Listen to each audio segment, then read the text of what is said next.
good afternoon from London in the United Kingdom. Today we will be hosting a majlis on the topic of the AI and youth diplomacy. So our goals today are to understand the implications and ramifications of AI and its effects on youth diplomacy. And I will set the tone for the discussion today. So today our aim is to find out how AI affects youth diplomacy, and setting the tone, please maintain respect for other speakers. Please make sure to conduct yourself in an orderly fashion. And please, if you have something to say, please address it patiently, in a conducted and civilized diplomatic manner. All right. Now, I'll introduce the guests. First up, we have Mr. George Lwanda. He is a seasoned economist and data strategist with over 20 years of experience shaping development policy across Africa. At the United Nations, he leads the AI governance and strategic planning efforts to ensure emerging technologies work for people, not against them. His expertise in mining, digital equity, and impact evaluation makes him a vital voice on how AI intersects with justice and inequality in the global south. And next we have Mr. Greg Quinn. He is the former UK Commissioner to Guyana and the UN Political Affairs Advisor. Greg served nearly 3 decades in high-level diplomatic roles across the UK Foreign Office and the UN Security Council, from shaping policy in Iraq and Washington to leading conflict-sensitive missions in the Caribbean and Central Asia. He brings deep insight into how diplomacy operates and where it fails. Now an advisor to global firms and institutions, Greg's focus remains on fair negotiation, political truth, and making diplomacy work for real people.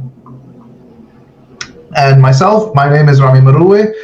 I'm currently a graduate of SOAS University for global diplomacy, and my partner Fils Jean Pierre Mutsinzi comes to us from India, and he will be helping me co-host the majlis today. Thank you both for joining us today.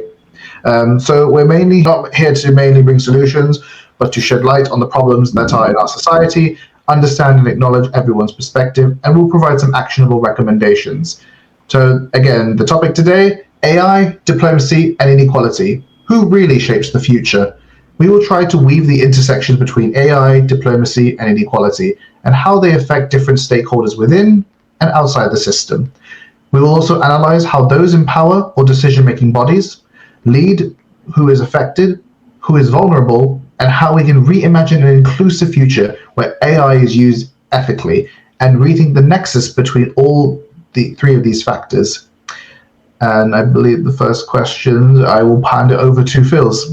Over to you. All right, thank you very much, Rami, and thank you everyone watching here. I would like to thank our speakers, Greg and George. I hope you are all doing good. To my first question, I'd like to share this picture. We've seen some of the AI manipulated deep fake images, like this picture of Letitia James in handcuffs. This is a kind of tweet that has been spreading on social medias. Letitia has been shown in such handcuffs after she has sued Trump. And this second picture, there is an image of Emmanuel Macron, president of France, being slapped by his wife, Brigitte Macron. And this third image is the image of President Macron and some of the world leaders like Keir Starmer of the UK. All of these have been used to manipulate people across the social media. They have made a lot of comments on social media, and they are thought to have been sprayed by the pro-Russian sources, and they spread misinformation among the public. And my question is, I would address it to Greg. How do you think diplomacy can be used to control the social media and what people have to see? And for a person following social media platforms, how do you think they will be able to differentiate between the true information and the fake information? And for this first image of Letitia, a New York general attorney, being shown in the handcuffs, and a lot of people have commented about her, and some of them have hate messages and may have led to mistrust. Do you think AI has the limit of what should be shown to the public or not? And who do you think is accountable in achieving this goal? Thanks, Phil. I mean, control's an interesting concept because it clashes obviously very strongly with the concept of freedom of speech. But at the same time, there are limits on freedom of speech, and we all know that those limits are hate crimes, etc., all that sort of stuff. Now, the reality of the world we live in today is, I think it's like all but impossible to control what we see on social media, what we see on the internet more broadly. So the way maybe to deal with it is more not to think about controlling it, but more highlighting it, highlighting ways in which, or finding ways in which you can show that certain images are patently false. Certain images are created by unfriendly nations for purposes of manipulation, be that elections, political views, etc. We've all experienced that. We've all seen how that happens.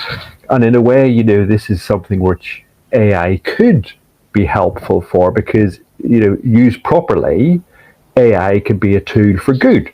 And if there's a way in which we can find and use AI to identify things which are patently false, things which have patently been manipulated, then, and I think that's already going on, then it is up to us to sort of highlight that and talk about that and bring it to people's notice. The problem, Phil, as you will well realise, and this is not new, it's existed from the days of newspapers and radio and whatever. People can be quite easily swayed by stories if they press certain buttons. All we're seeing in the modern era is a far more efficient and effective way of doing that quickly. And it's going to be difficult to deal with. Anybody rational should automatically be wary of what they see on social media. But not everybody's like that. I think we've got to find a way of countering it, a way of highlighting it whenever it's patently false, but at the same time realizing that we're never going to be able to counteract it completely, because people will believe what people believe. I'll use an example from my own, not my own family. Brexit vote came along in 2016, and this is long before we got to the stage of social media where we are now. I remember talking to members of my family who were believing what I knew to be patently false information that was being spread on Facebook in favour of Brexit, but they believed it. And it didn't matter how much I spoke against that, they still wanted to believe it. Because people will believe what reinforces their own sort of views and beliefs. So in summary, I think we've got to accept that it's going to be there. We're never going to get rid of it. We can use AI to help identify when it's patently false. We can highlight that when we find disinformation, we can highlight it. But at the same time, we've got to realize that we need to accept that it is going to continue on, and we need to work in diplomacy in a way that recognizes that. Right. Thank you very, very much, Greg.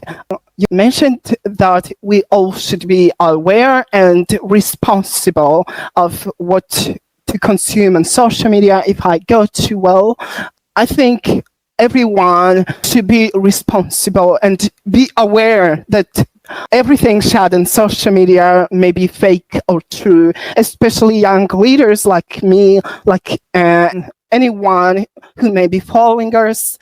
It's your responsibility to be accountable and responsible, as well as those who spread them. They'll post these videos. Maybe they may have their own goals, like some create the memes to gain a lot of followers, to gain the likes and shares, but they should think twice before doing that. All right, thank you very much. I think, Rami, can I defer to you? Yes, sure. I'd like to hear George's views on his answer to your question. Yes, sure. That would be amazing. How do you think about it, George? Oh, good. Well, it's evening here.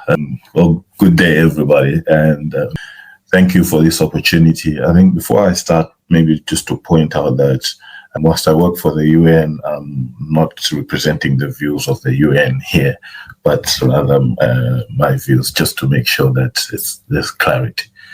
Well, I don't think I have much more to add, maybe a bit more details to what Greg has said. He has pointed out, first of all, is the reality that you're never going to control it.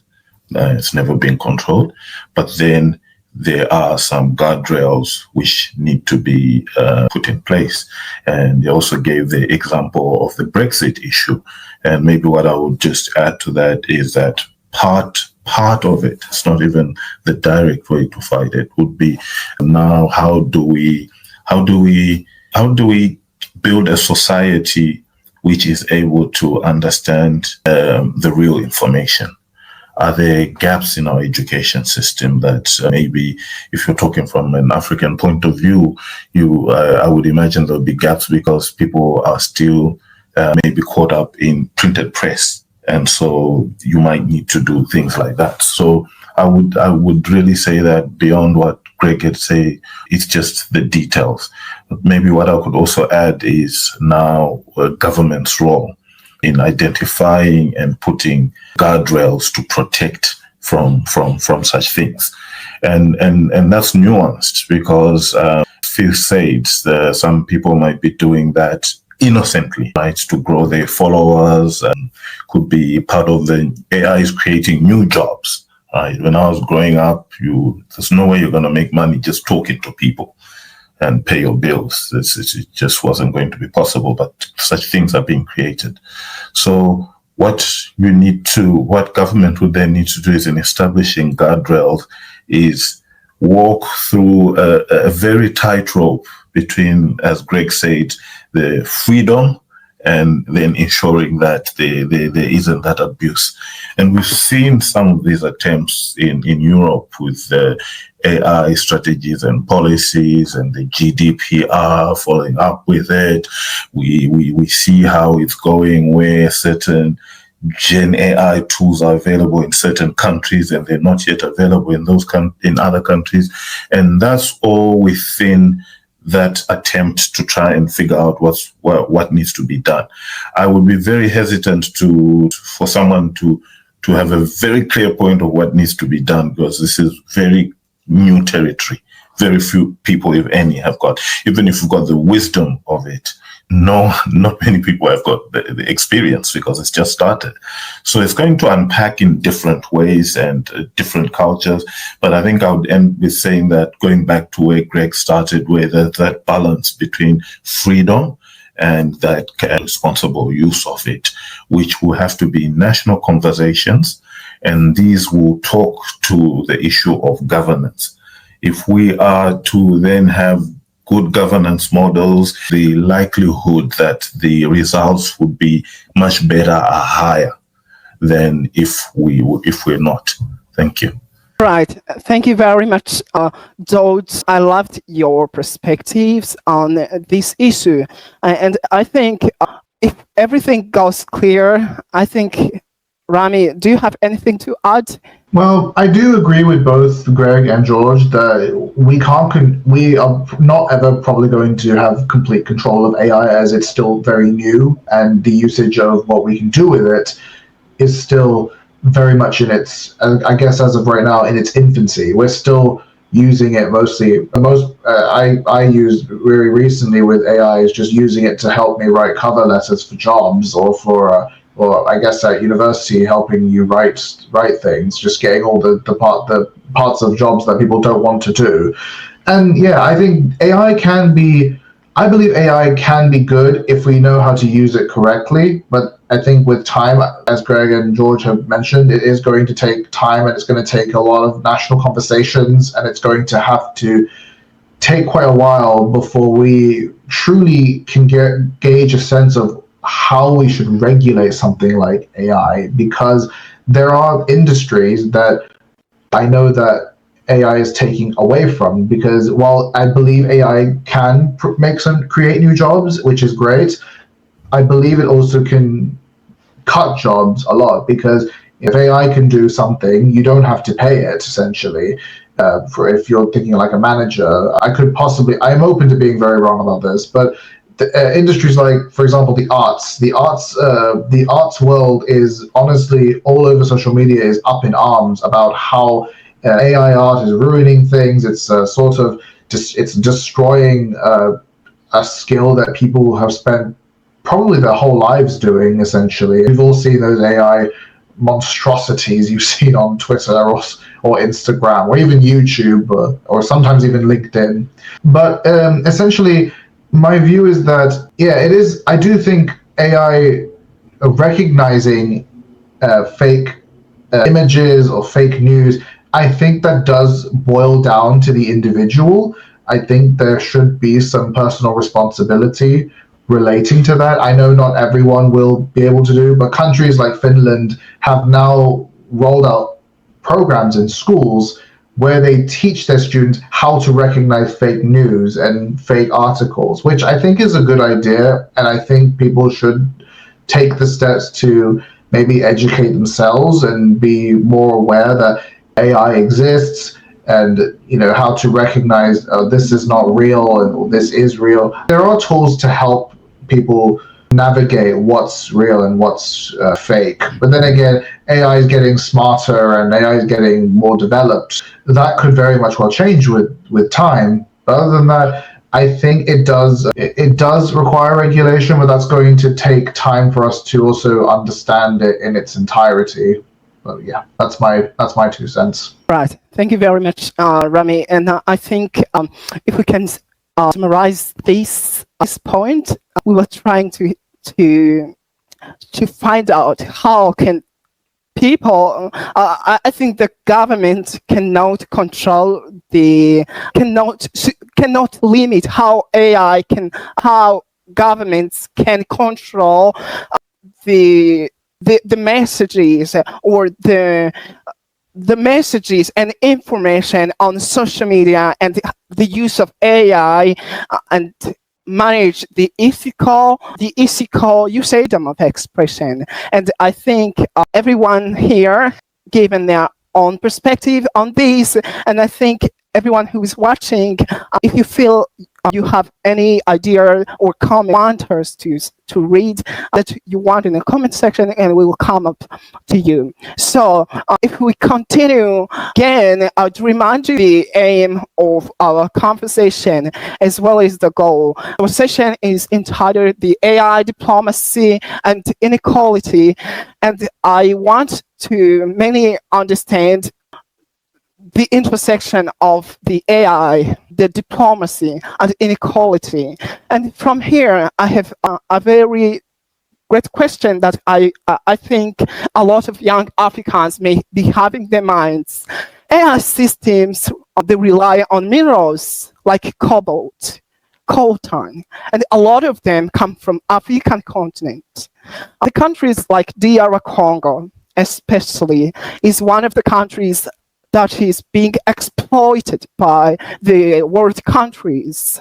But the problem is the people who are living in these countries where these minerals come from are still struggling. They are barely benefiting. In Burkina Faso, their president Ibrahim Traore is trying to change this by processing the minerals locally, but a lot of people are targeting him. They're calling him a dictator. If I ask you the following question, do you think global diplomacy is helping Africa get more power over its own resources, or it's still built to keep Africa dependent while others profit? What it actually has? I think I would like to begin with Greg, then George. Phil, just to sort of ask, just to be absolutely clear on this, there is clearly inequality across the whole continent of, but it's not just Africa. There are large parts of the world, be they Southeast Asia, be they South America, be they Central America, where there's still those inequalities. So there's no question of that. What we need, we could talk at length as to the motivations behind and how those inequalities came about. We could spend days doing that. I have done on many an occasion in the past. But what we can do is try and figure out what the inequality, try and use AI to help us identify what and where the inequalities are, and then we can figure out how we try and address those, whilst we're still dealing with those broader geopolitical issues of the companies and the countries that are still taking advantage. I mean, it's an interesting question, and it goes to the heart of arguments over neo-colonialism, etc. And President Traore has gotten a lot of support in the region. I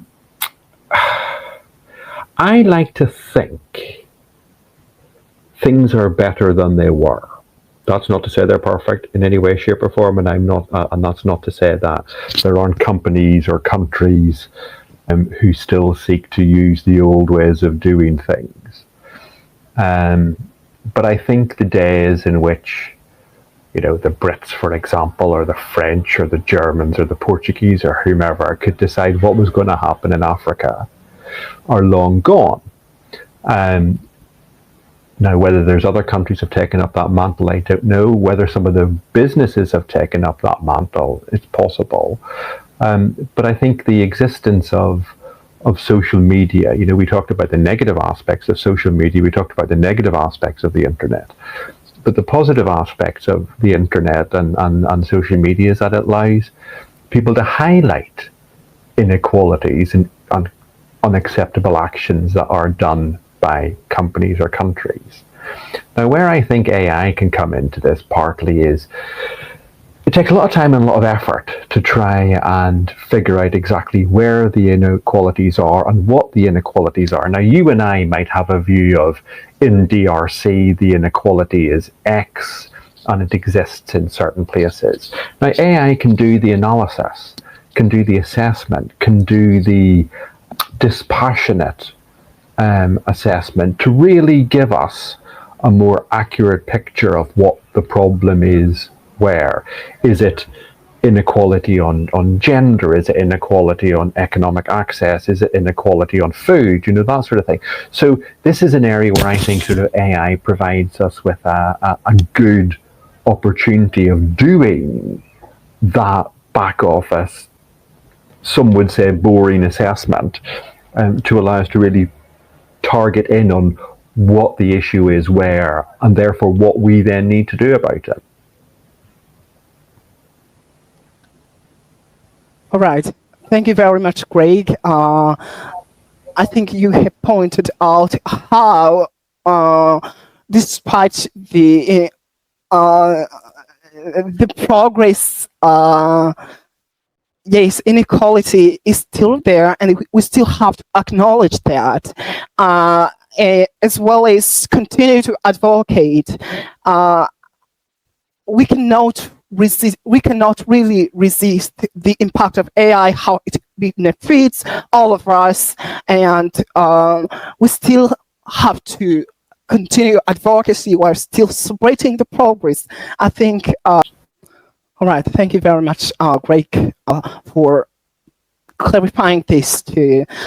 I acknowledge this. Inequality is still all around the world, and a lot of efforts are still needed to bridge this gap. And I would like to hear George's idea on this. Thank you very much. And I think, again, is to add more. I wouldn't say there's anything I disagree with what has been said. I'll start off by saying, if we look at the three words, AI, diplomacy, and inequality, and then you were talking of how they all link, right? Now, AI is not a sector in itself. It touches on everything. AI is touching on health. It is touching on the examples we've, unfortunately, although I understand why, we've used here have been more on the naughty side of AI, where manipulating pictures and stuff like that. But there's this whole great good which AI has already been shown to be able to do. and also this not so good side. So because of that, and what is diplomacy? Diplomacy is about a culture and understanding how we're going to live, because as human beings, we only get to do great things when we've got a shared culture, right? So now when you take that link, now it's how you're going to look at how you want to use AI. Let me start off with the issue of the President Traore, as you mentioned, in Burkina Faso. I happen to work in the governance of mining, oil and gas in the last 5 years, trying to operationalize the Africa mining vision. And my experience is that we need to be realistic, right? If you are going to tell me, even if you had billions of dollars, that you started beneficiating minerals of the kind that we're hearing of within 2 years in a country where less than 15% have got access to electricity, that in itself is probably one of the misinformation that AI needs to help us solve, because it's impossible. Even if you have all that money, because you need to have the infrastructure to get in the electricity to do that, the skills building. There is no country or continent in the world that has this. So if we... Sorry. Yeah. So if you look everywhere in the world, there's no country, or let's take the examples that we have of big countries that have reduced inequality. China, inequality reduced so much, greatest at the time that China opened up, not closed up. Right. All the other countries in the world, you give me one example of a country that has developed by closing, you're not going to find any. Russia of today rose from the so-called ashes at that time because it opened up. Right. So my view is that we also need to be careful on how we consume certain information, which might make us feel better as Africans, to say we've been longing so much for an African hero, and this person seems to be it. But let's really look at the quality of what we're hearing, and how nothing has ever. The only thing that you can probably do faster, because you've got a bullet and a gun, is to scare people. But you're not going to start beneficiating minerals faster because you've got a bullet and a gun and a serious face. It doesn't work like that. They are the fundamentals. So I think in that example, what we actually need is AI to help us to be able to pinpoint the real messages, the true messages. I think that it would be important to understand if there are people who could go to Burkina Faso and confirm some of these things that we're seeing. Or is this another good example of the misinformation that AI can make? So that's on the Burkina Faso side. On what the African continent can do, for me, I'll repeat, and this is what then the president of Zimbabwe, Robert Mugabe, when he went to see Deng Xiaoping in 1980 in China, and what Deng Xiaoping told him was that if and I'm paraphrasing here, is that you are not going to reduce inequality, philosophical chants and all of those things. Yes, they help to get you somewhere, but he was clear that what you need to do is to face the markets. Right now, the markets themselves are also changing, because AI is changing everything. The regulatory environment of everything, if you look at the world, is over 50 years old, whether it's healthcare, whether it's finance. And so those things are also going to change. And AI provides that opportunity now for African countries to leapfrog certain technologies which they don't need to. You now with agentic AI, you don't need to have to be a coder or someone who can build internet sites, for example. You just need to be able to imagine it, and you can write it down, and it gets done. Now, how do we then, as African governments, then say, these are the benefits which we can get? This is what we can do immediately, because I do hear a lot of ambitious, like, oh, data hubs and whatever, blah, blah, blah. A data hub is going to cost at least $15 billion. We've got a $10 billion Great Inga Dam project, which can light up the whole of Africa. And for over 15 years, we've not been able to get the funding together. So we need to be honest with ourselves. What can we do? And then there are those things that we can do. How do we transform this into our education curriculum? That's where the changes start happening. The changes in China, where people saw so much change in their livelihood, is because they could then get people into the market, and people can now make money. And then, and we tend to have a love-hate relationship with the market, which is understandable. But the reality is that you can't hate it. You can fashion it. Use AI to see, for example, credit scoring.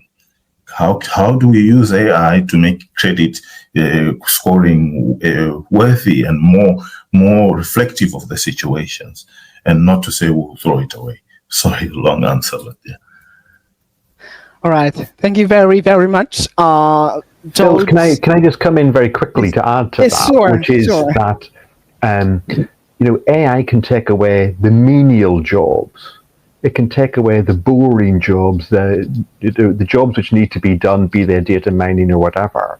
So that then gives us an opportunity to push the education system to that more highly skilled, more productive, more rewarding type of job that people are more likely to want to do, and which people are more likely to enjoy. So if AI can take away that boring back office stuff, well, all great. If people don't need to do that, people don't need to do that.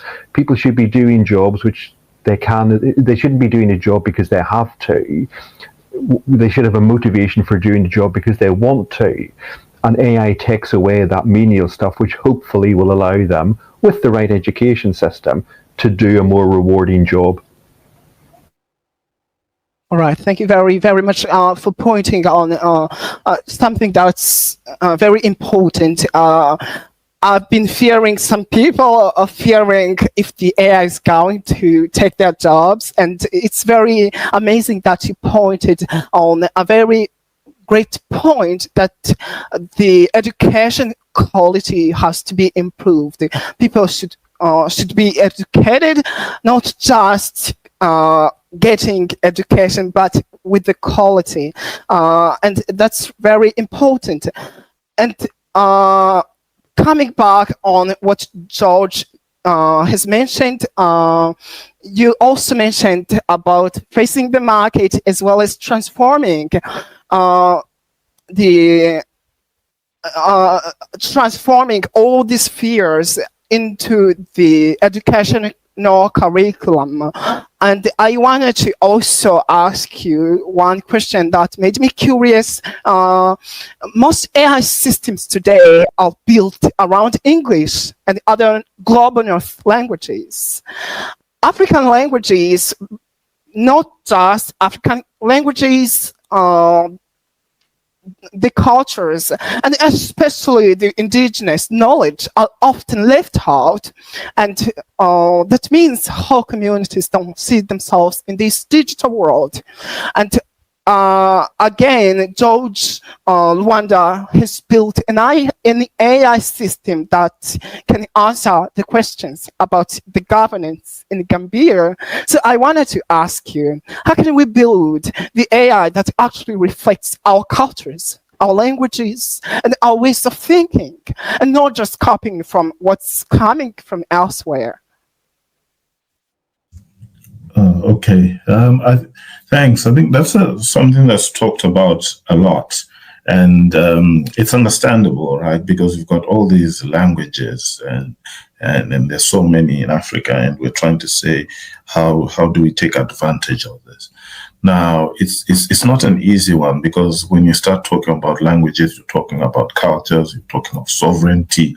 So it's something which we need to be very empathetic and sensitive to. But I will try and tiptoe my way around it and see, because I think the one thing I would look at is to say, if you look at Africa, there are a lot of languages. But then if you look at it from a cultural point of view, in terms of practices, why we do things, what we do, the differences are not that much. Right? You will get that there will be practices amongst many countries, for example, marriage, that will be similar. They just have a different name. You must twist it here a little bit, but they're kind of the same, right? And so I wouldn't say worry too much about that. But what I would worry too much about is the same point is that AI has been trained, right? And then it's not been trained on enough information coming from Africa, if you say that. Now, what could be the reasons? And I think that's where we could solve that if we understand what the problem is.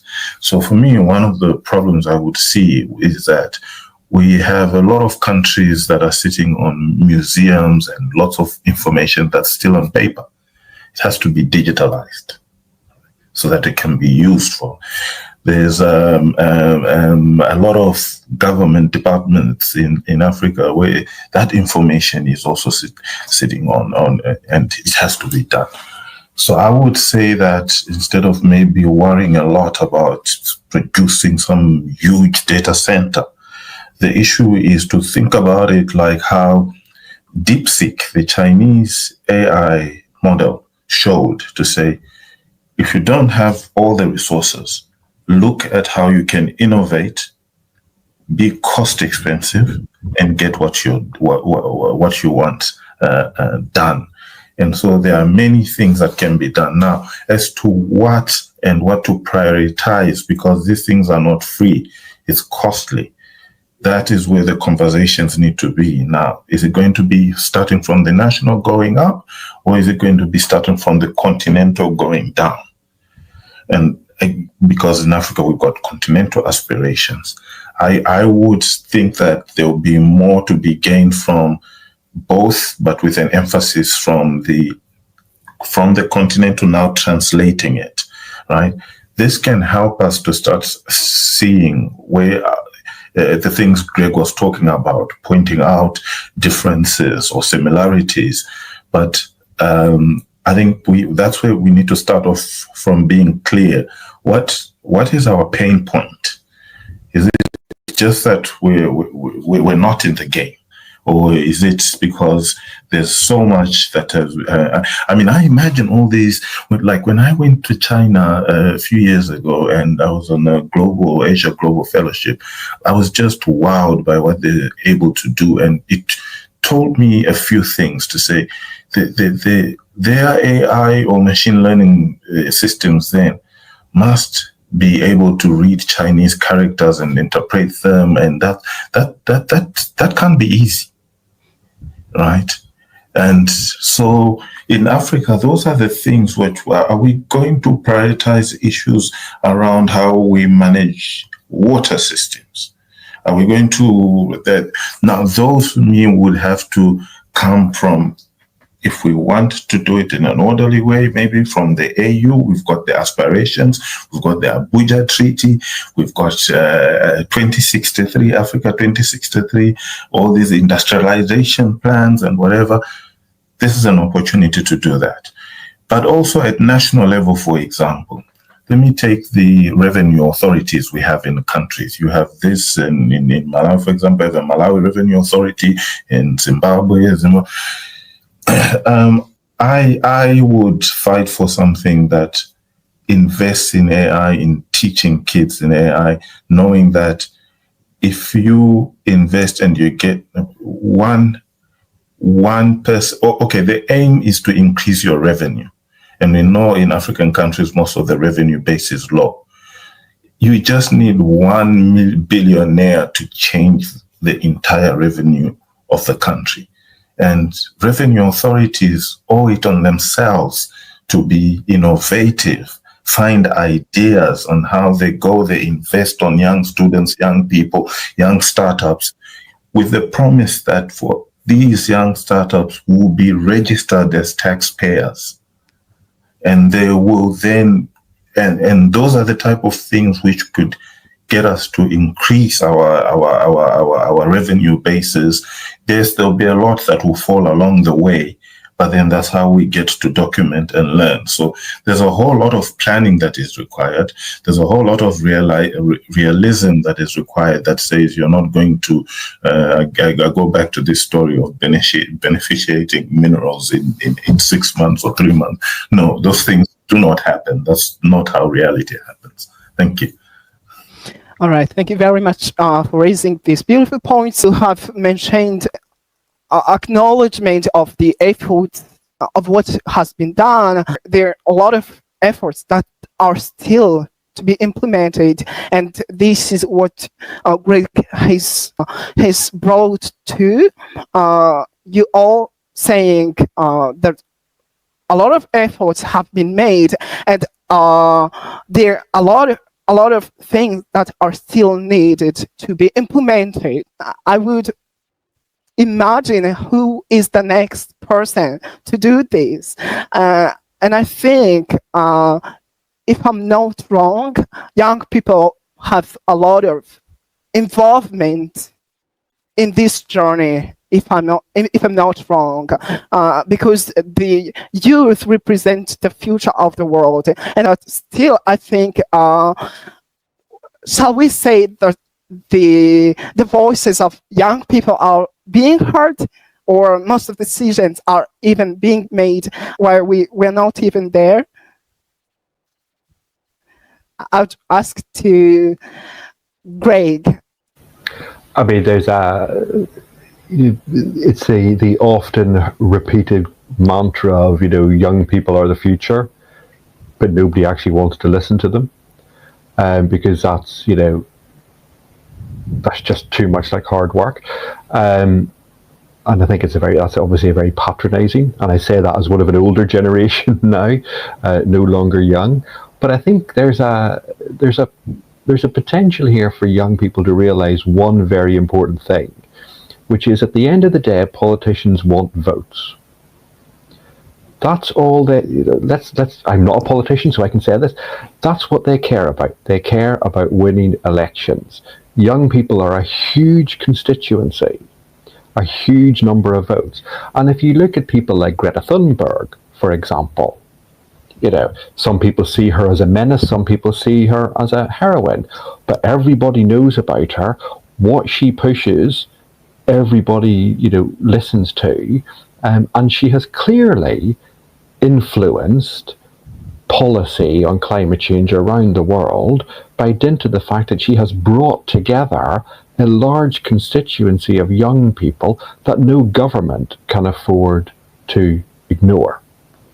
Now, there's a way in doing this, and I suspect there's a generation like mine who go, what do young people know? They haven't lived, they haven't been around the world, very patronizing, we were all young once. So therefore, in order to help get that viewpoint across, you have to be like Greta Thunberg, which is, one, very passionate, but two, very reasoned, very, very, very evidenced, not saying something purely from an emotional side of the fence, because if you're emotional, then it's easier for people to dismiss you, but from sort of providing a very logical, reasoned argument. The temperature globally is increasing. That is going to do X, Y, and Z. You can't argue with evidence like that if you're a rational person. And if you're a sensible person, there are lots of people who aren't rational and sensible whenever it comes to things like climate change. But, there's an opportunity here for young people to push through. And if you look through the history fields, young people have been at the forefront of a lot of stuff, be they what happened in France in 1968, be they through Woodstock in the US, be they through what happened in my own country in Northern Ireland in the 1990s, whenever we pushed, to the Good Friday Agreement and all of that. So there are good examples of how young people have influenced things. So I think, we need to keep pushing that. And if people want to patronize and ignore, then don't let people like that dishearten young people, and don't let them forget that at the end of the day, I have a vote, and my vote is the same as that 65-year-old's vote, and is as relevant. And there's 300,000 of me, and there's 20,000 of them. And I know that's a bit mercenary, but politicians can be quite mercenary whenever it comes to election time. So let's take advantage of it. All right, thank you very much again for confirming this, Greg. That young people, they have power, they have the voice, they have they can use it to influence such systems that may be having inequalities, and we are the power, we are the catalyst of an equal, a fair future. So I again, if I come back on George's mention of Deepseek, you reminded me of some conflicts that have been fueling across social media and all around the world about Deepseek. Deepseek has been a powerful AI platform. The moment it came and it started gaining the fame, but some of the world leaders did not accept it. Some said it has some privacy concerns, and actually, personally, I have taken this as a kind of like competition. Maybe there is kind of competition. Maybe it's part of a polarized world that we live in. Can you tell us about your feelings on this? How this polarization of the world decides who goes to the market and who is not allowed, who is allowed to trade on the global market and who is excluded? Does it mean who we don't like or all we favor, who is among us, is allowed to only get acceptance, is only allowed to gain recognition and involvement? As people who have worked in the decision-making bodies such as the UN, I think you have a lot of insights on this. Can you talk about this, George and Greg? You can follow up too. Okay, thanks. I think to me, it's not an easy one. It's a tricky one, because I think that when you look at that, if I can call it that noise about it, it's coming from people who maybe want to see who's going to win, China or America. And so if I'm not talking from Africa, I think we also have to be realistic that we're not that ahead in this race. So I as an African, I would not pay a lot of attention to that fight, but rather our interests. Now, how do the interests come in? Deepseek for me has revolutionized the not just AI but humanity. Why? Up until the advent of Deepseek, there was this feeling in the Western world that AI was moving too fast and it was being kept at bay, right? And so whenever there were new ChatGPT releases of that, it would come out, it would be very well handled, so that it's been and it was like, okay, we're doing this now. What's the case of that? Yes, part of it is that there was that feeling that it's going too fast. Part of it is also you have to look at where the money is coming from, how much is being spent in that, and because this is exploratory, yes, you're going to be spending lots of money, but then all of a sudden, probably, I can't say this for certain, but this is my interpretation. The companies which thought they were ahead suddenly see this newcomer that's coming, and it's saying that it can be done at less, right? And since the advent of Deepseek, every week, every model is releasing something new that it can do, which is getting, I must say, frankly, very, very scary every day, and things are moving. So that's just an example that there will be noises, as Winston Churchill said. When you go out jogging, you're not going to stop and shoo away every dog that's going to bark at you, right? There are those issues about market access, and I unfortunately am not able to talk much about them because I have not cared about that, because I don't believe that in Africa we are there to worry about that. But let's look at what Deepseek has been done. You have Deepseek models that are hosted outside of China. You have Deepseek being used, Perplexity and all of that. So the concept works. The next big agentic AI that you're getting is GenSpark, again, a Chinese company. So yes, you're going to have those, because this is not, people are not just doing this for the love of it. There's the love of it, but it costs money. And investors have to put in money, the markets again, and that has to come out. And they need to see their own investments, and they're going to try and protect their markets. That's, for me, that's natural. But if you come up with something that answers questions, where it is coming from, as Deng Xiaoping said, I don't care whether the cat is black or white, as long as it can catch mice. It matters. And as Greg was showing, to say that the power of AI in terms of what we were talking about, whether youth voices are heard or not, those examples, then you can start knowing to understand, to say, what effect is this? Can we benefit from it? Let me give you an example. I care a little bit less of whether it's Google or some Chinese company, and more about the fact that Google's $1 billion investment in 2023 in Africa created $16 billion worth of activity. Right. Now, that might not have created some youth leader in Africa or whatever in politics, but I can tell you that most of the people who benefited from that are youth, right? And it just, yes, because it's a creative industries. It's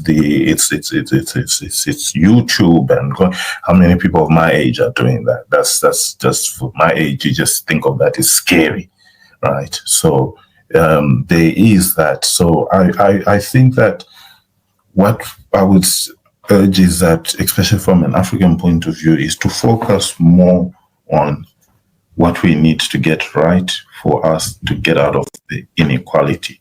And yes, there have been a lot of wrongs that have been done to us as a continent, as a people. But when I went around the world and learned what colonialism also did in China, in Hong Kong, in India, even in America, for them to come up with those Minutemen, Northern Ireland, with all those fights for self-rule have done. So we are living in a world with a lot of trauma from the past, from the people who were controlling us, and the systems that were controlling us. And it comes with those issues, and systems are trying to not change those issues, yes. But I think if we look at some of these systems and say, how can we use them for our own benefit, we're just going to get, it's just an easier way. I always say in Africa, for example, I wish that all the leaders would have, you have small countries, my country like Malawi, very small, but you have people who have made it, and they've made it big. And I always say, I've never heard of any event in Malawi where they've asked I can pick 3 or 4, one who is a well-known designer and the other is in footballing. I've never heard of any platform where such person has come to explain how they've made it, what has made them made it. And so that means that if you don't have those systems, you have fewer kids who can see that I can be like, she comes from that village, oh, she comes from, and that's the power of it. I tell you, when I went to China and I started seeing things that are being done and just saying, these things are doable.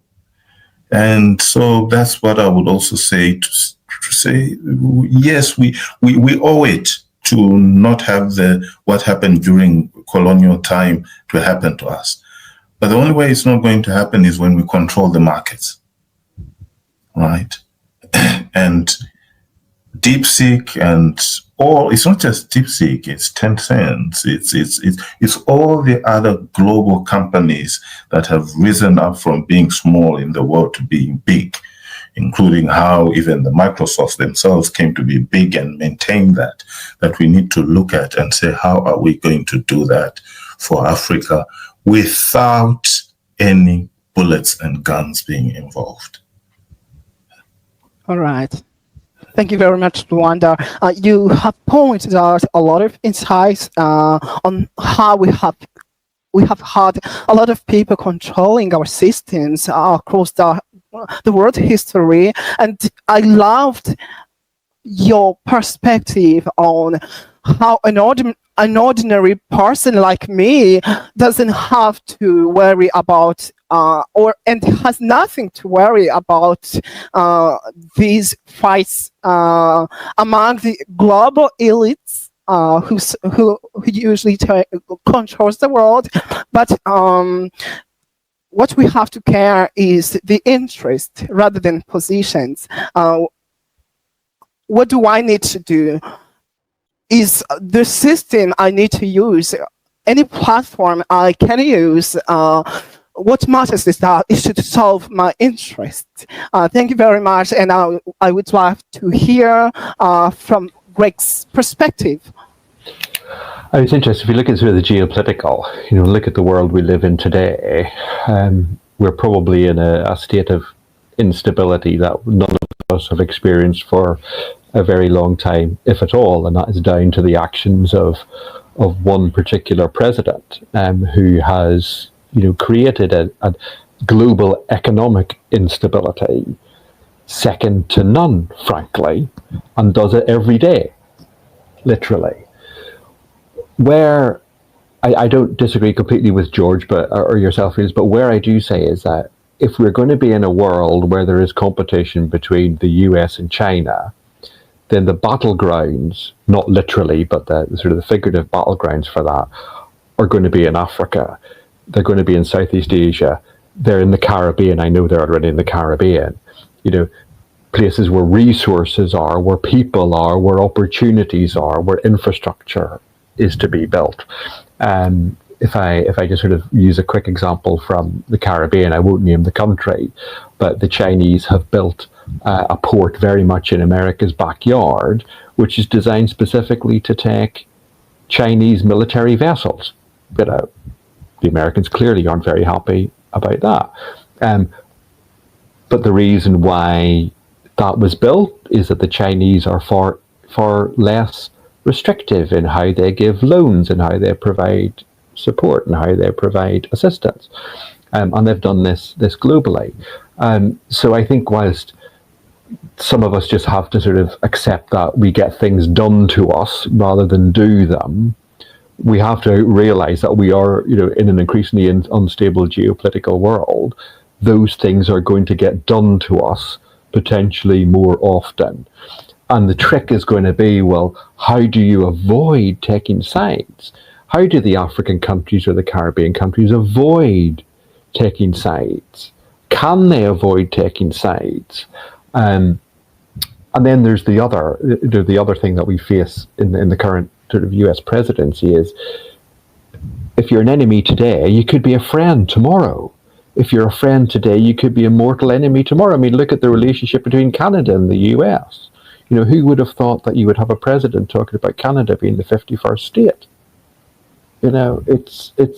This is the world we live in, and none of us, I think, are going to be able to really judge or predict what's going to happen. All we can predict is it's going to be unpredictable.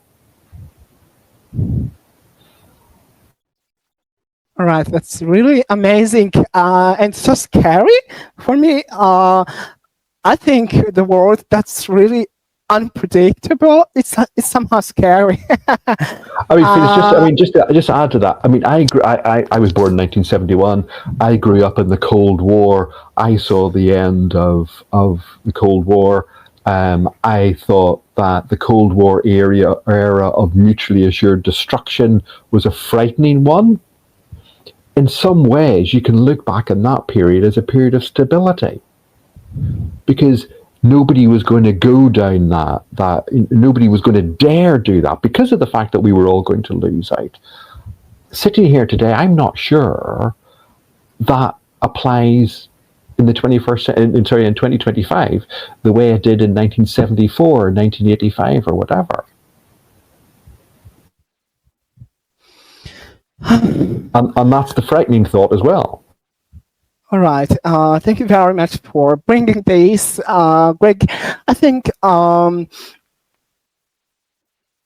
yes, as we have, as you have mentioned before, you have said like we still have to celebrate the progress of the world. As you said from the beginning that the world has been really unfair from the beginning. But I think when we compare the progress, the more people are educated, the more people get to know, to understand what is done, how the decisions are being made, things will become unfolded. I think we have to be ready, to be always ready. We should be ready and embrace the digital world, that it will continue to change, as you say, being ready and having a plan, maybe one of the things to consider. Do you have anything to add, Rami? Yeah, I do actually. I think that, yeah, the world has become much more unpredictable, especially given the election of populist leaders. We've had obviously, Donald Trump and people like Jair Bolsonaro in Brazil and other right-wing leaders across Europe.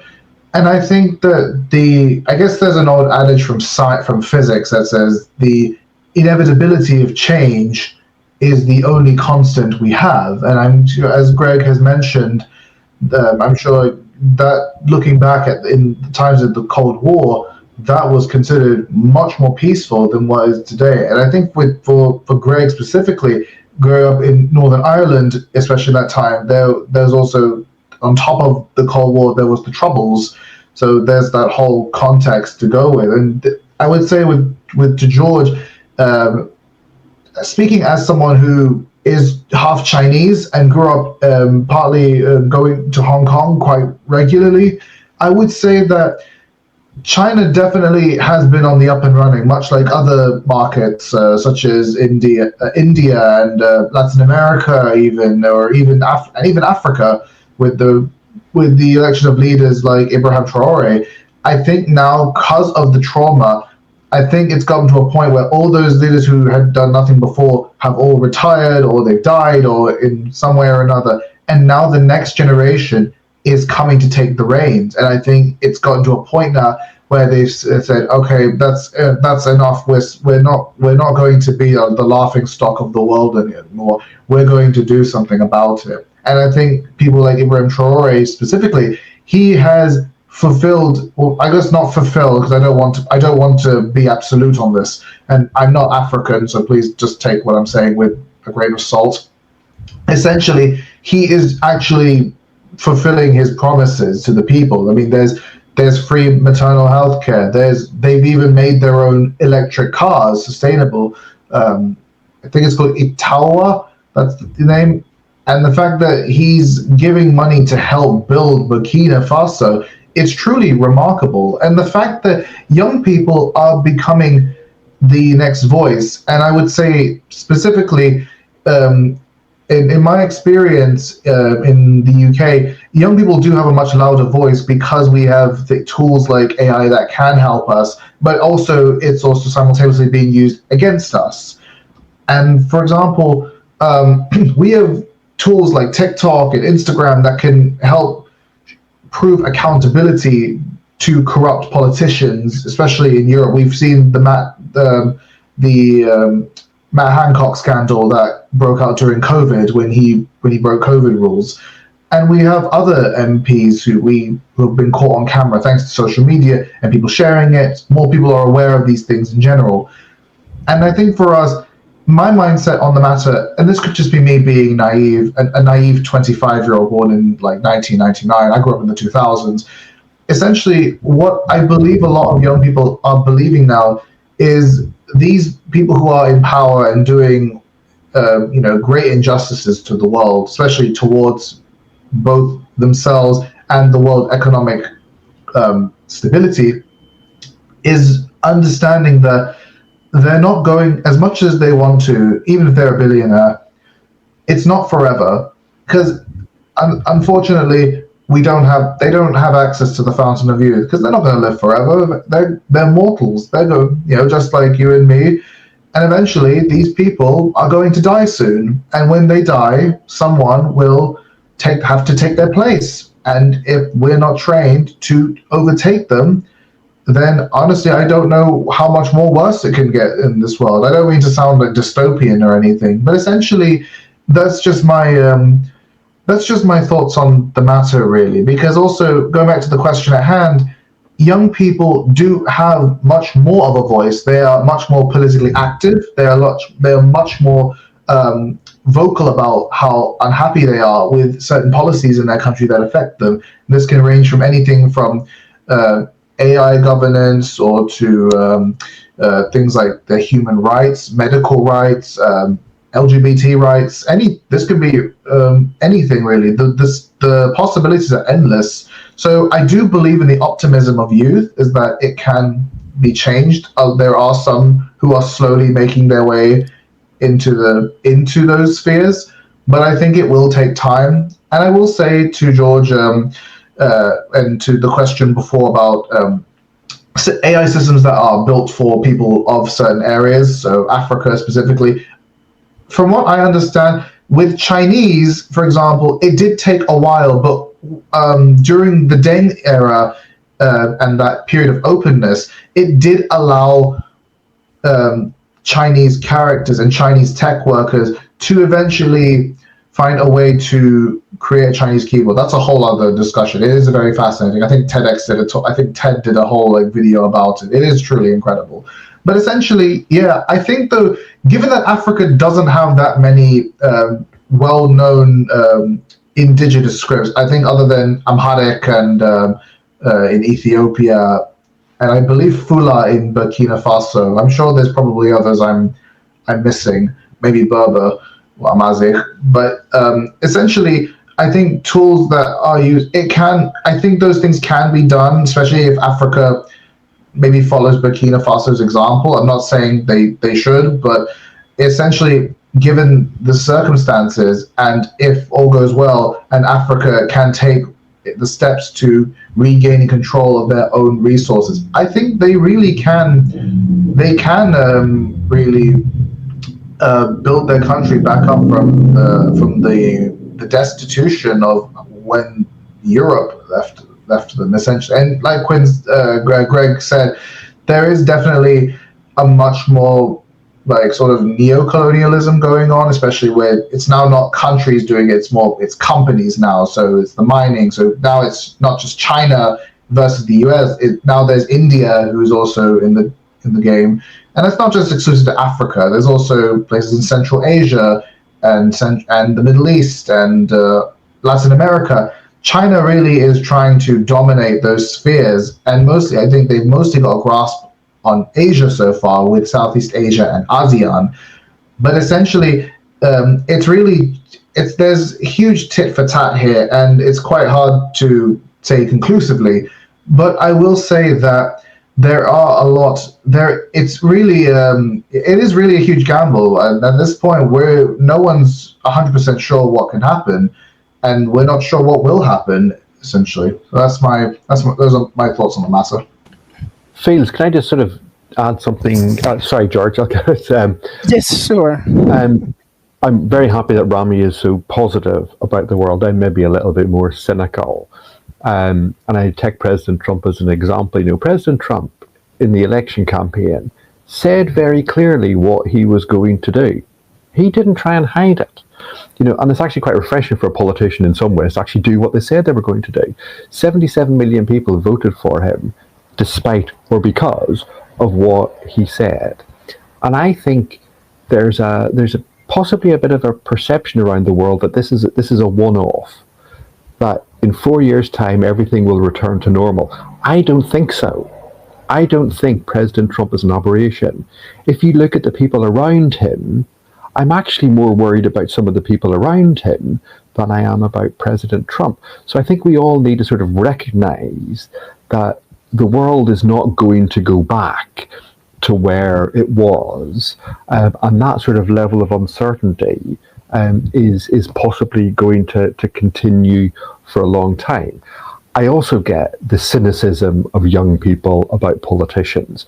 One of the reasons why the Brexit vote passed in 2016 was because a large proportion of the under 25s didn't actually vote. And there are any number of reasons for that, but they didn't actually vote because they just had no faith in the whole system. The problem in that is that if you're cynical about the process and don't take part in the process, then you allow the people who are the populists or who support the populists to then get in. So Brexit in part happened because it was the older generations with the very strange ideas about the world and about Europe who actually voted. So cynicism is good, but at the same time, you know, be cynical, but still go into the ballot box and put your X or put your print or put your cross or whatever it is you do to make sure that you take part in the process. All right. Thank you. Thank you very, very much. Greg. I just wanted to also come in. Great. Yes, go on, please. Yeah, I just want to come in and just, maybe this will not be so popular, but I think it needs to be said. And I think for me, one of the biggest indicators of how dangerous AI can be in especially when it comes to Africa is the issue of President Traore. I don't need to go to Burkina Faso to know that all that is BS. You're not going to start building cars when the state of the country is where it is. You only produce 990,000 megawatts of electricity. You have insurgents, and you're telling me that he's taken his own local money after having kicked out the French, and then built that. And I've seen in so many, and I'm African, so many African countries, and one of the countries where things get done quicker, where a 1 kilometer road can take over a year to fix. And I'm sorry, maybe I'm cynical, but if you're going to tell me that the people in Burkina Faso have organized themselves in these few years and are now making cars, where are the statistics? Where are these cars being sold? What is the name of these cars? And if there's this Pan-African thing, why are they being sold everywhere except Africa? So I think the case of President Traore is a very good example of what we need to look at about misinformation, disinformation in Africa, and what is possible and what is not possible. All right. If you're making all these changes and people are have jobs, why are people still fighting? And how are you producing all these energy intense things when you can hardly keep the lights on in your own capital, right? So I want to really emphasize that, because I think it's becoming very there's something about it that is being made as if there's something for Africa to hold on to, and these are some of the things that might make us as Africans miss what is happening. I like the example you're talking about, Rami, about how the Chinese are doing it and whatever, and we can look at all the reasons why any country for that matter is doing it, and yes, they're not always going to be noble reasons, but they have a goal, they're doing it. If you're going to, and I've never seen anywhere in the world, including the most militaristic place, where cars are produced because the president comes there with his people, guns, faces are covered. Nobody develops in countries that function like that. And if you're going to be producing renewable, I have been searching for the name of that car, and I live in Gambia. Why can't I import it from Burkina Faso, just a few countries away? I think it only exists in the AI world. Thank you.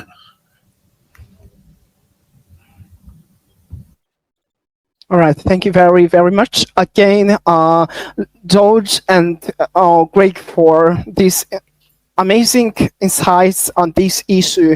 And I would come on again thanking Rami for his optimism about youth, your hope for young people's capacity, how they can still change the future. And a lot of them they're already doing this. And again, I would come on what Greg has brought up here about Trump's influence. And I think this, again,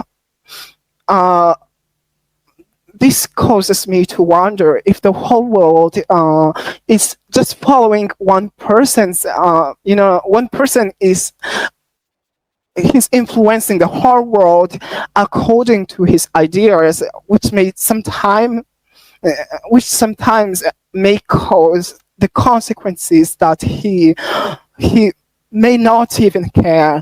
I have too heard some of Trump's decision, like his decision to challenge the foreign students from the Harvard University and other Ivy League universities. And this has made my mind to be very upset, because I think allowing one populist person to control the world and to accept everything that comes to his mind, I think ruling the country, and especially the country like the US that has influenced all of the world, and it's different from ruling one's own home, like ruling one's own property. The country is not one person's property, and they have to balance what's the common good, what benefits most people, instead of controlling the world, ruling through dictatorship, the outdated leadership style. And again, I really loved how you all complement each other. And I'd love to read some comments from the audience. If there is any question, there is the LinkedIn user. Can I just come in very quickly on something yes, there? Sure. Please, please.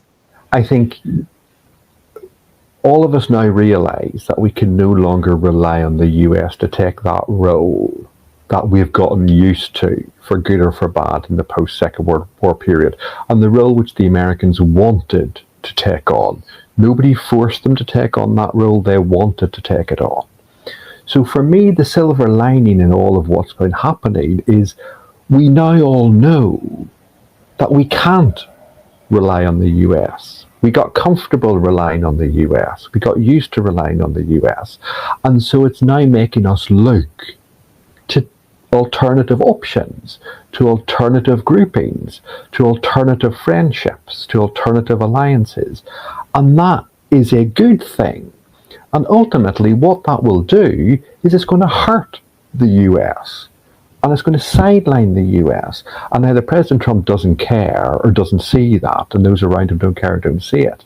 So in some ways, and this may seem a strange thing, in some ways President Trump is a good thing, because he's making us look at the world in a different way. He's making us question the world that we got used to, and he's made us look to friendships and alliances, because we know we are going to have to stand on our own 2 feet in a way that maybe we haven't done before, because it was all just too easy before. And he's made clear that's now completely out the window. And so therefore, every cloud is a silver lining, feels, and this is potentially the silver lining in this one. Can I just quickly add to that real quick? I would like to, I do agree. In some roundabout way, the re-election of President Trump is just helping us to, I guess, look within ourselves and realize there are better alternatives. And essentially, Trump is a businessman. All his personal politics aside, he's a businessman. Not a very good one, but he's a businessman. And as cynical as it may appear, and how I know that it doesn't take a sort of geopolitical analyst or a political scientist to essentially boil it down to the old adage that America is just a big company. And essentially, yes, it is. Essentially, all countries essentially are one way or another.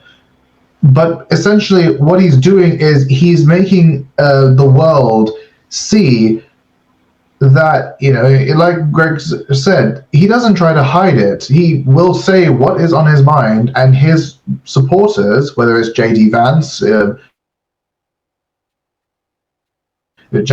Marjorie Greene Taylor, Tucker Carlson, the sort of mouthpieces for him, like sort of forgive me, a bit of an Orwellian term, puppets in a way, or I guess trumpets would be a better term for given the circumstances. Essentially, he's treating politics no different to business. I mean, we've seen how he does. I mean, anyone who's watched The Apprentice or seen how he does anything, it's no different to watching him have talks with Volodymyr Zelensky of Ukraine over talks about dealing with Russia and the Putin regime, or having deals with talks with China or with Keir Starmer. He treats it more like a business deal and thinking that, he got something out of it, when understandably, yes, it is a bit like a business deal, but there's a bit more stakes. There's more at stake here, rather than just, you just lost a $1 million deal. That's just a business. When you're doing it with a country, you're not losing business, you're losing alliances. And now, because of his recklessness, and I am using that term very specifically, because of his reckless decision, maybe there is a method behind. I don't know. I'm not sure. I'm not in Trump's head. I don't know what he thinks or how he thinks politics work. But essentially, his whole ideology and his movement is sort of helping us see what America really is. Now, sort of the mask that has been so carefully, meticulously crafted since the Marshall Plan in 1947, after the Second World War, it's cracking. And essentially at this point, only like a piece of the mask is still on. And some people are just thinking to just look at the mask that's still there. But the rest of the world is now seeing America for what it really is, what the third world that was negatively affected by America, Iraq or Vietnam, the whole world is now seeing, even their allies are slowly starting to see I guess, past the facade. I'm sorry to sound extremely cynical about this. I'm not anti-America or anything. I want to make that very clear. But essentially, yeah, business and politics are not the same thing, essentially. And I think that's what makes the inequality so much more visible and more pronounced. Now it's just becoming more visible to us. All right, thank you very much, Rami, and that's really helpful. And coming back on Greg's mention of how we should stop relying on the US to make the progress. And I think, yes, this is a great move. We don't have to depend on one country to make the decisions that we should follow. We don't have to depend on the US's path to design our path that we have to all follow. And I think this is a great move, but I think maybe it's not easy. How about some of the Africans who see the people who may have tried this? We know most of the people who resist to be the allies of the US, they face the problems. For instance, if we come back on Ibrahim Traore's example, and some of the people who have tried to resist from the US influence, let's say Gaddafi, we all know how Gaddafi ended. We all know how Kwame Nkrumah from Ghana, how his life has ended up. And how do you think, don't you think it requires too much efforts? Maybe, I think, if I could say, maybe some of the countries such as and the organizations such as European Union, I think it would be easy, in my personal perspective, I think it would be easy for the European Union to resist the US and other Western powers, but I think it wasn't easy for the global South leaders, especially from Africa. Do you think if it would be easy, or it requires too much efforts and sacrifices to resist from the US influence?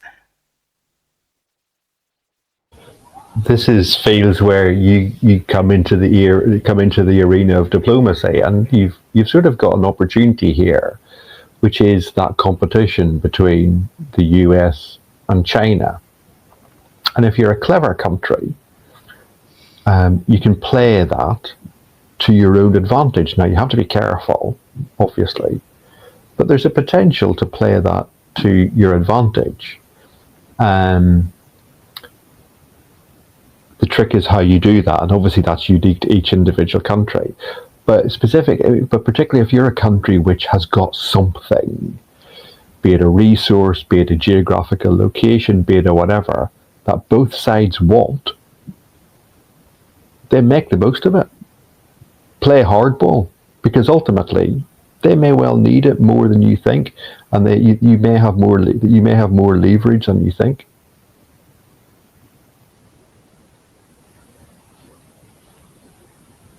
All right.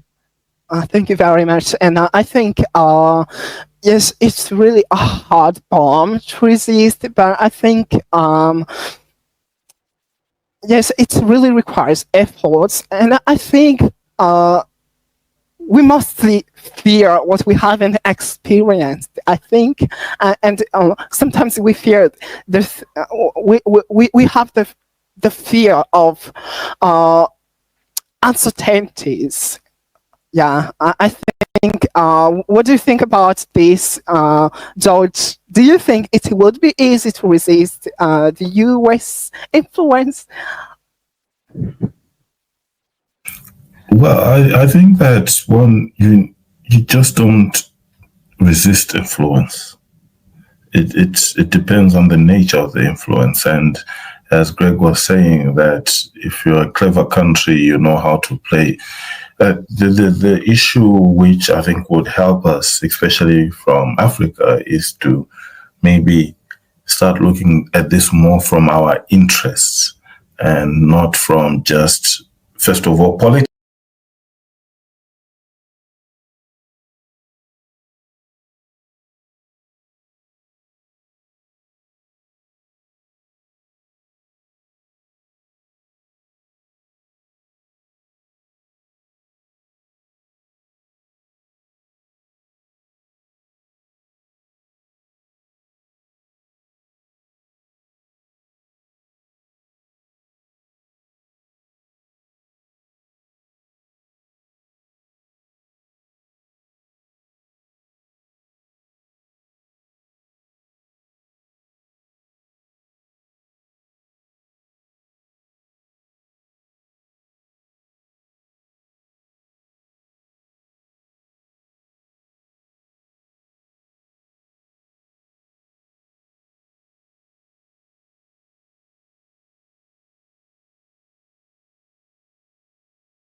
And also dominance per se, or want to be dominant. We're not going to become dominant anytime soon, especially if we continue following this route, right? So anybody who knows development will know that development is not going to work simply because you hold the same views as Kwame Nkrumah or Sankara, right? Anybody who knows that development and how development works will know that you don't.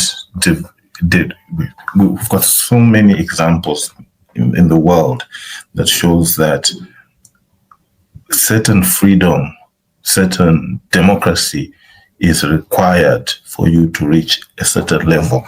You can't bully development using guns and bodyguards. So for me, what I would say is, what would be the influence that would say we don't want from US, for example? Because certainly I do not see any country where we want to take everything from. There are things which are good from what we see in China. There are things which are not so good, which we must resist influence from. There's also things which were in America we must do and what we must not do. But then framing it as a resistance is a bad starting point. And it shows very poor approach of our diplomacy if we do it that way. But if you try to frame it, and I think part of the reason the Chinese have been good in terms of getting at least African countries on board is the things that they talk about, the 5 no's, no intervention in what you do, this. But those things reiterate a common interest, and then they make negotiation and partnerships possible. Now, if I'm coming to meet you, from America, and I'm already starting off by saying, hey, you did this to me the last century, you did that to me. We know that happened, but that's not the ground that we want to discuss in. That's the same grounds which we are castigating Donald Trump here. It can't be that when it's now being done by Traore, it's good. Right? And so I think what we need to concentrate on most as Africa is growing our democracies in the nature which we want them to be. Whoever might not agree or disagree with it, it's really, but if it's democratic, right? The Chinese will talk about socialism with Chinese characteristics. The Vietnamese talk about socialism with Vietnam. It says characters. It says much more. It extends beyond that. But it gives you as a nation something which you've got a common aspiration of. A common. You can't aspire to hate some. You can't. Hate can't be an inspiration. Like Americans, we don't because you're going nowhere and you're built. So what we need to keep on doing is enhance, concentrating on building entrepreneurs so that people have jobs, and when people have jobs, they come up with other solutions, and they work within what they have. Right? And when it comes to which countries now on the diplomacy side, what we take and what we take, I think that is where foreign policy is important. And if we can craft foreign policy, it's good. But foreign policy must be crafted on interests. Let's look at what happened with. Yeah. George, I'm really sorry to interrupt you, but we've been given because we got about 5 minutes left for this. Okay. So I'm terribly sorry. But Phils, would you like to wrap it up with our closing question? Who, me? Phils. I think it's sorry. Okay, actually, I see no problems raised.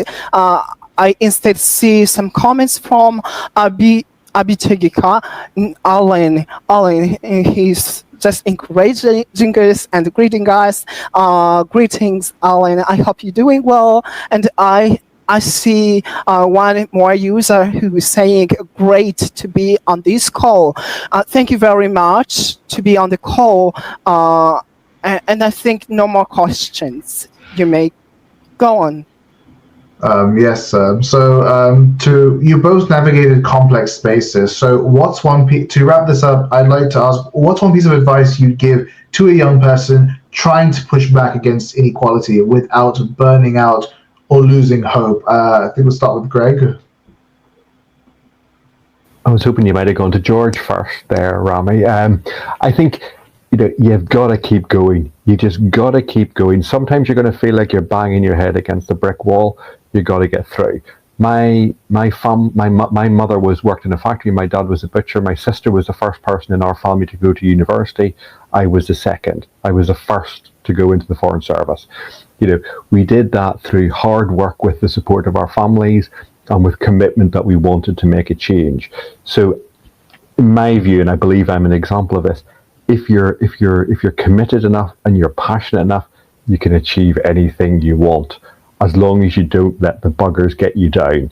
And you'll get criticized. People throw things at you, literally and metaphorically sometimes, but you just keep driving on and just have the faith in being able to make that change. Thank you. And George? Well, it's the same as Greg, and just to emphasize on the part that says that you have to continue doing it. AI is there to probably make things much easier now, because then you can get a lot of your research done to help you plan and go forward.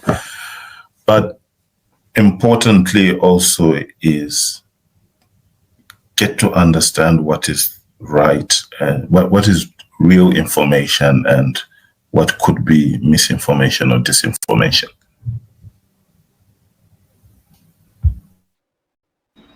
Thank you, right. Thank you both. Phils, would you like to do the honors? Okay. Yes, I would only love to summarize some of the key ideas or one statement that again is hitting my mind that every speaker has commented. firstly, Greg has reminded us that we have done so many things to change the status quo, and youth, the power of youth has been very important, has been very impactful, and we still have the progress. That's one statement from Greg, and it helped me. And again, I loved George's the interests versus position. We don't necessarily have to go to take very bigger risks that we can afford. I don't have to fight like Gandhi has fought, like Ibrahim Traore is doing so, but what I can do is to balance interest versus position. I don't necessarily have to take the position whether to go to the China's position or the US position. I do have the opportunity to balance my interests, to know what I need to achieve. Yeah, that's really amazing. That helped me. And if you have any other thing to bring, the floor is yours, Rami. I think this has been a very wonderful Majlis and a very wonderful discussion. Thank you everyone who's been watching on LinkedIn Live. I will now close the Majlis, and thank you Greg, and thank you George for joining us today. Thank you all. It's been a pleasure. Thank you very much. And now we will sign off. Now we will sign off now. Thank you everyone for watching, and have a pleasant day. Thank you.